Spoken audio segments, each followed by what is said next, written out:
आई वडिलांची निर्घृण हत्या, मुलगा स्वतःहून पोलीस ठाण्यात हजर. हुपरीत खळबळजनक घटना.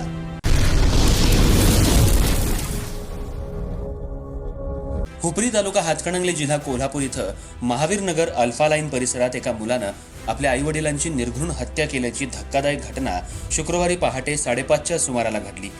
पोटच्या मुलानंच राहत्या घरी आई वडिलांचा खून केल्यानं संपूर्ण शहरात एकच खळबळ उडाली आहे. प्राप्त प्राथमिक माहितीनुसार घराच्या वाटणीच्या वादातून ही हत्या करण्यात आल्याचं समोर आलंय.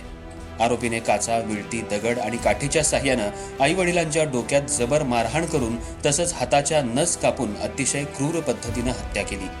या घटनेत विजयमाला नारायण भोसले वय 70 आणि नारायण गणपतराव भोसले वय 78 यांचा मृत्यू झालाय. हत्या केल्यानंतर आरोपी मुलगा सुनील नारायण भोसले वय 48 यानं स्वतःहून हुपरी पोलीस ठाण्यात जाऊन गुन्ह्याची कबुली देत हजर झाला. हुपरी पोलिसांनी त्याला तात्काळ ताब्यात घेतलं असून जेरबंद केलंय. घटनास्थळी हळदी कुंकू टाकलेलं आढळून आल्यानं या घटनेमागे आणखी काही कारण किंवा अन्य कोणाचा सहभाग आहे का याबाबत परिसरात चर्चांना उधाण आहे. काही दिवसांपूर्वी आरोपीचा आई वडिलांसोबत वाद झाल्याची माहितीही समोर येते. घटनेची माहिती मिळताच जिल्हा पोलीस प्रमुख धीरज कुमार यांनी घटनास्थळी भेट देऊन पाहणी केली. हुपरी पोलीस ठाणे या प्रकरणाचा पुढील तपास करतायत.